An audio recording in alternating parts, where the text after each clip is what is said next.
For any measure, there will be a countermeasure.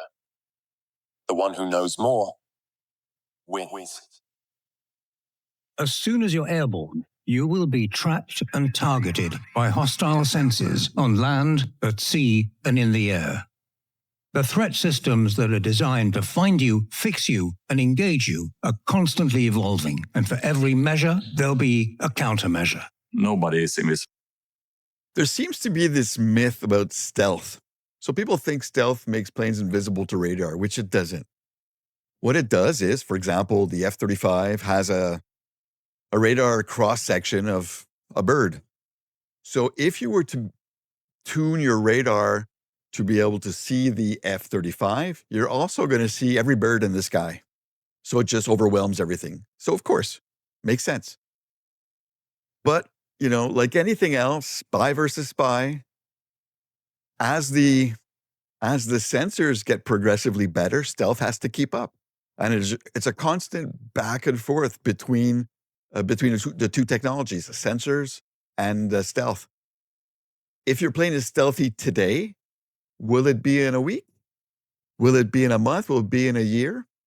Things are changing fast in warfare. Things are changing very fast. Russia thought it would take over Ukraine in 3 days. What is this now, 4 years? How's that going? Nobody expected these tiny $100 drones to do the damage that they did. Very impressive. Very sad that there actually has to be this fighting, but very impressive nonetheless. Let's just back up a tad and let's listen. There'll be a countermeasure. Nobody is invisible. Everyone can be detected, identified, and located.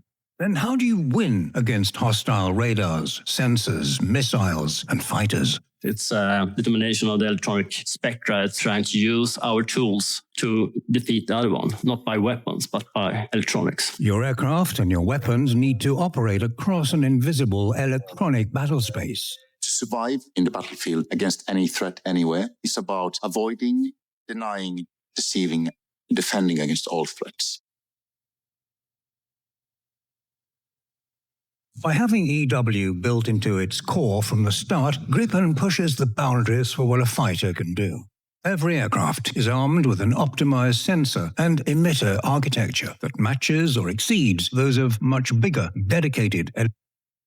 Quick side note. So these aircraft, the design is not that young.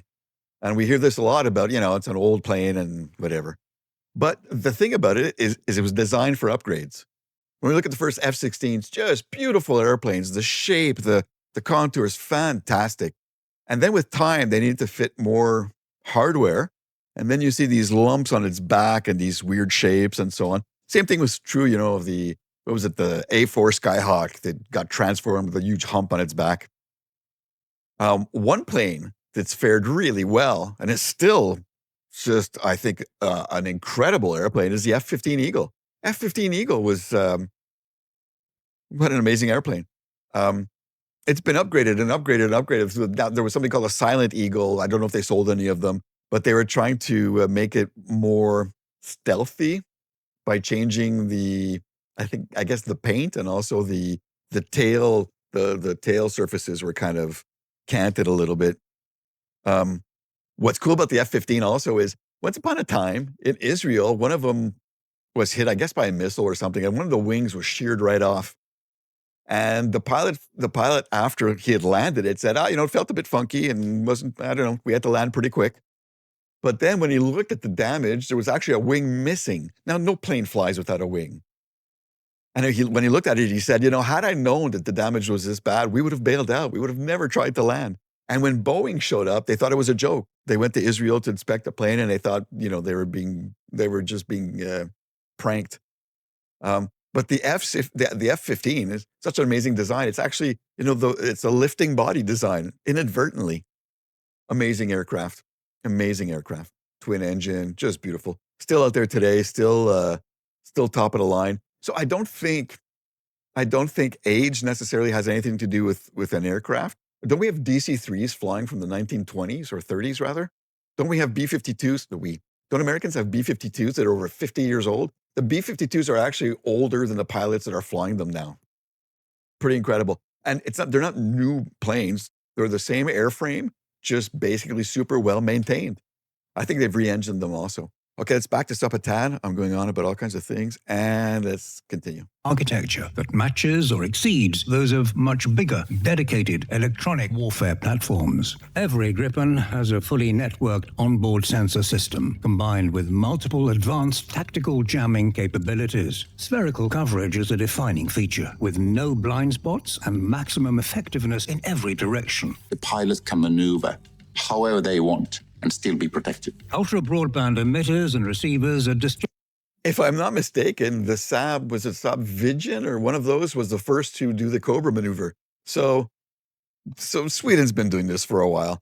What I also find really cool is if you're to believe the American propaganda, they're the only ones who have aircraft that can work together and work through a network. Don't believe it. Don't believe it. Europeans are very good at what they do. You know, when I work in IT, when I look at the ERPs, the great ERPs out there, they were all developed in Europe. All of them, all developed in Europe, and eventually bought up by American companies and kind of slapped together and so on. But yeah, look at the tier 1 ERPs. Again, we'll back up a tad because I'm going on a lot. With no blind spots and maximum effectiveness in every direction. The pilot can maneuver however they want and still be protected. Ultra-broadband emitters and receivers are distributed around the airframe and supported by massive onboard electrical and computing power. The system alerts the pilot to threats and automatically outsmarts enemy countermeasures. It's more dynamic since you can reprogram your system much easier, as fast as possible, 24 hours. You can't have a system that will take a year to upgrade. It's electronic. What he's explaining, I think, is that you're able to reprogram it for multi-missions really quickly. Now, it used to be that you had airplanes that were built for one role. So either it was an air superiority fighter, which would fight other planes in the sky, or it was a ground attack plane, which would attack ground targets. But it wasn't the same hardware that was used. It was different types of radars and different types of equipment and so on. So for the longest time, there was just nothing that could do both. If I'm not mistaken, one of the first that really did a good job was the FA-18 Hornet, where you could literally, with the flick of a button, go from air-to-air combat to air-to-ground bombing missions. The Saab apparently can do this really quickly. I'm a little bit afraid, though, of all this, the data can be instantly updated and so on in aircraft, because as you probably know, if you can update data, it's data, if you prefer, you can also get hackers in there. No system is both safe against hackers and open to friendlies. It isn't so. Warfare capabilities are used in tactical collaboration between other fighters, with airborne early warning and control systems like Global Hawk, amazing aircraft, actually built by Bombardier. If I'm not mistaken, if you've seen any of my other videos, you know how much I love the Canadair Challenger, which has turned into this aircraft here. Absolutely beautiful aircraft. If I'm not mistaken, Saab put some amazing sensors and radars on it and just have turned it into a beautiful machine. What's incredible, and I find really cool, is that, Sweden and Canada are already working together on these things, and we have a great partnership. We know that the Swedes are reliable, are stable, are honorable, are classy, I could go on. And the King and Queen of Sweden are coming to visit us November 18th to the 20th, which should be really neat.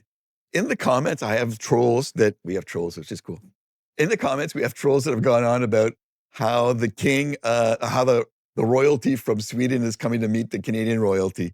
I don't know if you know anything about Canada, but if you think the King of Canada has any kind of power at all, you're absolutely delusional. King Charles is kept there King Charles is a respected person, probably not as a Queen Elizabeth, because she was badass.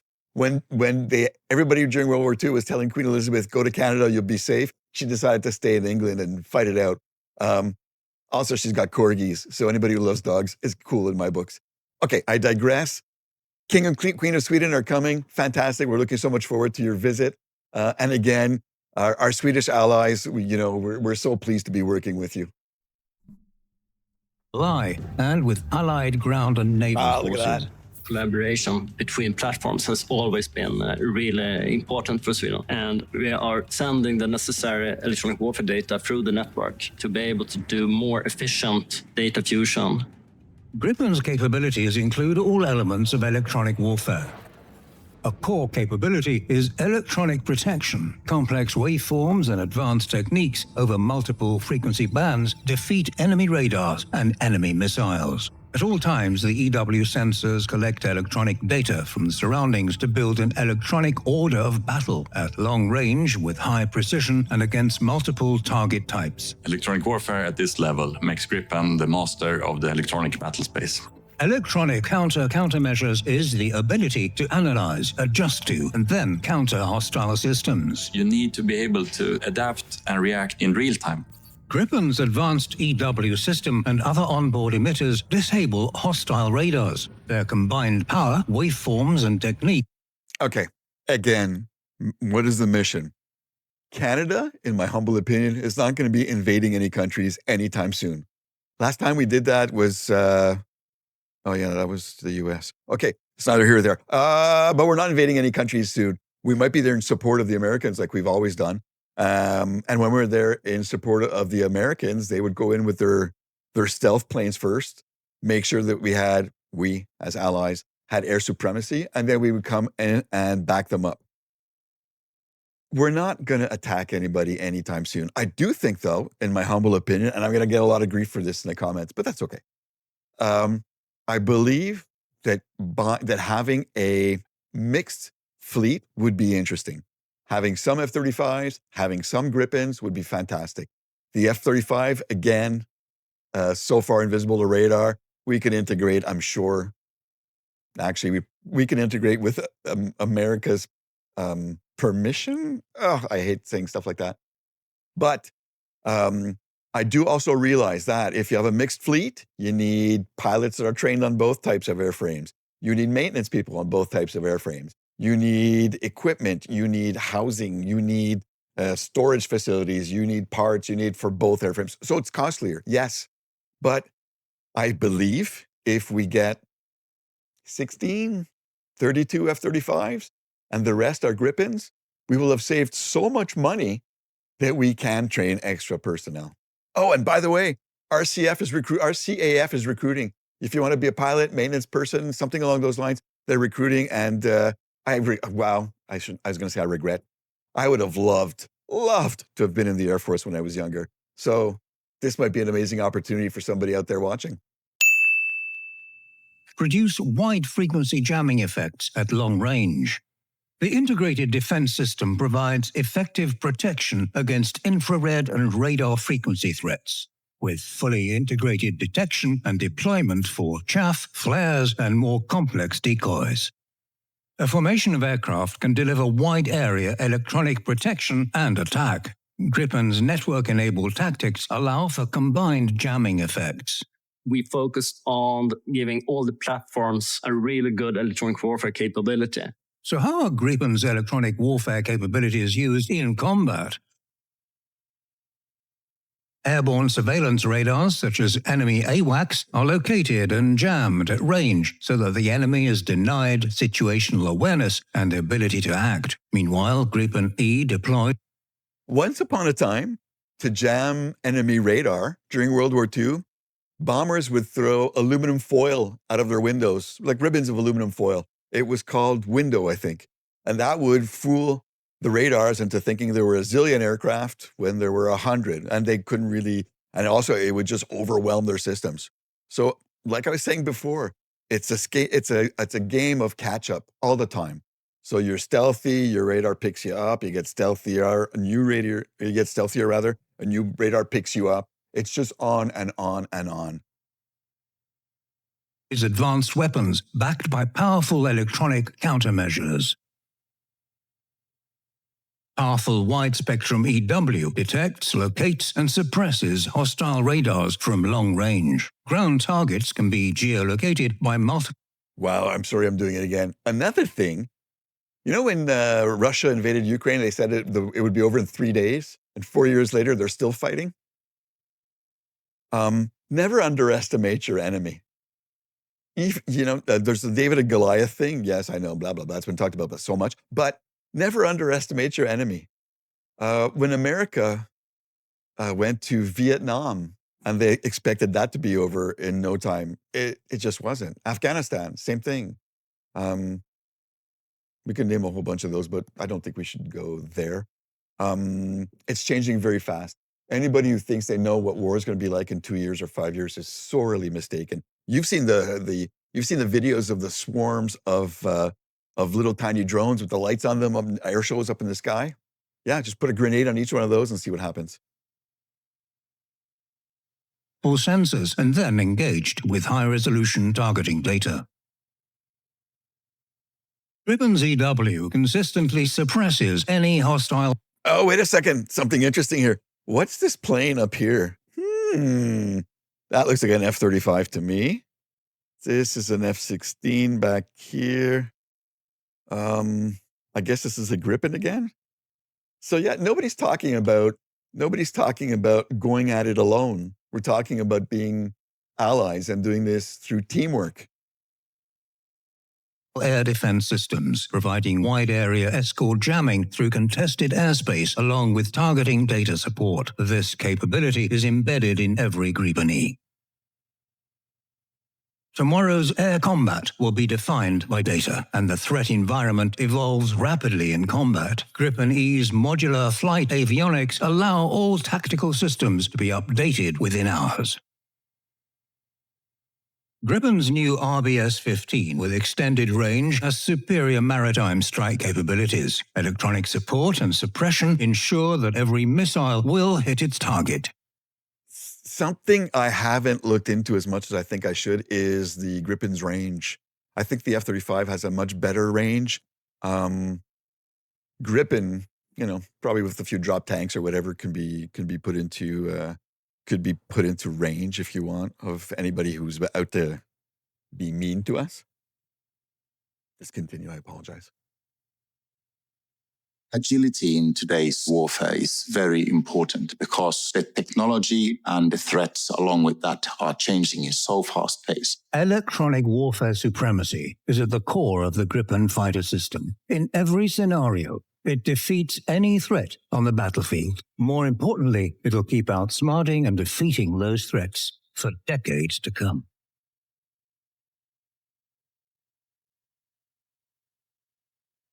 Brilliant. Absolutely marvelous video. They talked about avionics a little bit. Again, let's not believe the American exceptionalism thing. I know that the Europeans are very strong where software and hardware even are concerned. I mean, if you look at the best ERPs are European or started off European and they were purchased by American companies. There's really, really competent people there. And, underestimating any other country is the way many, many, many battles have been lost by the superior forces, if you will. I mean, Britain and Japan, what was it, in 1900 something, the British fleet thought they could easily defeat Japan, and they were just, knocked out of the water, literally. Horrible. Something else. All right, so I've been doing a lot of Saab videos because I really like the Gripen. I think we'll give a chance. I'm going to probably do one about the F-35 shortly because it is an amazing aircraft. It really is an amazing aircraft. It's very, very impressive. The downside as a Canadian is that, it could be limited by the Americans. They could stop selling us parts. All the maintenance is done in the US. There are things that make it complicated. I never would have thought that it would have been complicated before, 8 months ago. Craziness. All right. If you enjoyed this, please like, please share, please subscribe, and share because we're trying to grow the channel and I really love doing this. So I do appreciate your encouragement. Oh, and I'm getting some great comments. You people. I'm getting some great comments from people that are just fantastic. I really, great for self-esteem and great for to encourage me like this. I do enjoy it very much. So if you want more Canadian commentary and commentary on geopolitics and stuff about amazing airplanes, come back to see me. This has been Pierre Shields for North of MAGA. Go play outside.